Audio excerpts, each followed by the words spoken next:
ആഗോള അയ്യപ്പ സംഗമത്തിൽ 4.99 കോടി രൂപയാണ് അംഗീകരിച്ച ചെലവെന്ന വിശദീകരണം വരികയാണ് ദേവസ്വം ബോർഡ് ഭാഗത്ത് നിന്ന്. സ്പെഷ്യൽ കമ്മീഷണർക്ക് 2025 നവംബർ 4-ന് കണക്ക് നൽകിയിട്ടുണ്ട്. കണക്കാക്കിയ ചെലവ് 6.55 കോടി രൂപ എന്നതാണ് ദേവസ്വം ബോർഡിന്റെ നിലപാട്.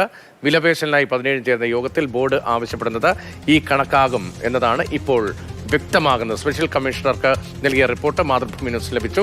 പ്രശാന്ത് കൃഷ്ണ വിവരങ്ങളുമായി. പ്രശാന്ത്, നേരത്തെ പുറത്തുവന്ന വിവരങ്ങൾ, ഒപ്പം 4.99 കോടി എന്ന ദേവസ്വം ബോർഡിന്റെ അംഗീകരിച്ച കണക്ക് ഇവ പൊരുത്തപ്പെടുന്നുണ്ട്. എന്താണ് ബോർഡിന്റെ നിലപാട്?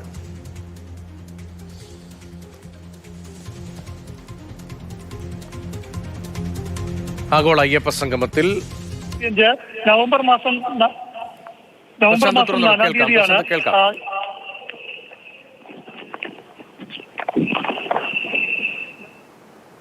പ്രശാന്ത്,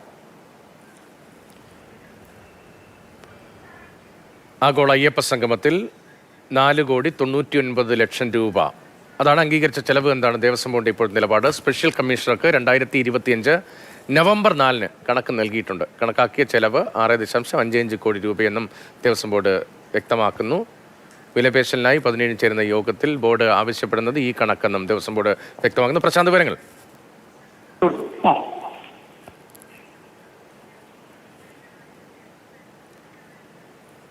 സ്പെഷ്യൽ കമ്മീഷണർക്ക് നൽകിയ റിപ്പോർട്ടിന്റെ പകർപ്പാണ് ഇപ്പോൾ സ്ക്രീനിൽ കാണുന്നത്. പ്രശാന്ത്, കേൾക്കാമോ?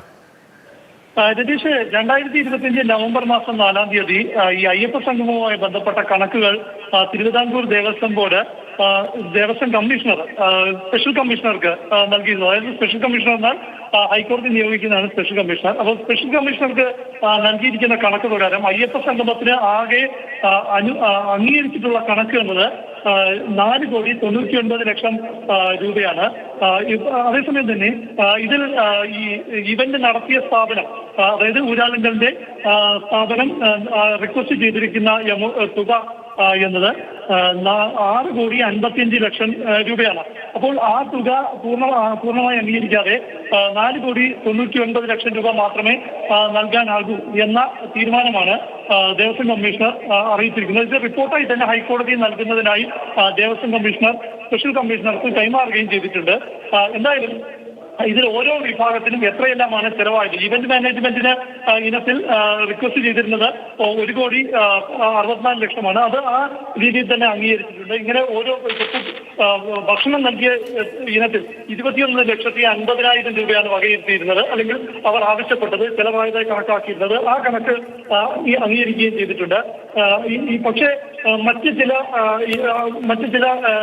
ആക്ടിവിറ്റികൾ, അതായത് ഇപ്പോൾ ബ്രാൻഡിങ്, മാർക്കറ്റിംഗ്, അഡ്വർടൈസ്മെന്റ്, ഇവയ്ക്ക് അവർ ആവശ്യപ്പെട്ടത് 64,20,000 രൂപയാണ്. പക്ഷെ അത് 25 ലക്ഷം ആണ് ചെലവായതായി ദേവസ്വം ബോർഡ് കണക്കാക്കുന്നത്. അങ്ങനെ ഈ കണക്കുകളുടെ അടിസ്ഥാനത്തിലാണ് 5 കോടിയിൽ താഴെയാണ് ചെലവ് എന്ന് ദേവസ്വം ബോർഡ് വിലയിരുത്തുന്നത്. ദേവസ്വം കമ്മീഷണറുടെ ഈ വിലയിരുത്തലിന്റെ അടിസ്ഥാനത്തിലാണ് ഇനി 17-ാം തീയതി ദേവസ്വം ബോർഡ് യോഗം വിളിച്ചിട്ടുണ്ട്. ഈ ഊരാളുങ്കലിന്റെ സ്ഥാപനത്തിനെ ഈ നെഗോഷിയേറ്റ് ചെയ്യുന്നതിന് വേണ്ടി വിലപേശലിനായി വിളിച്ചിട്ടുണ്ട്.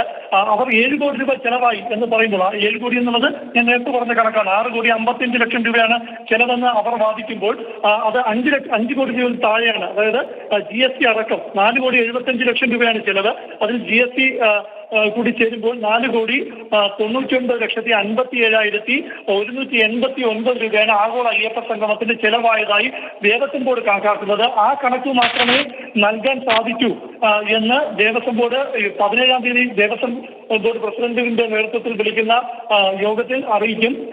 ഈ കണക്കാണ് സ്പെഷ്യൽ കമ്മീഷണർ മുഖേന ഹൈക്കോടതി അറിയിക്കുന്നതിനായി.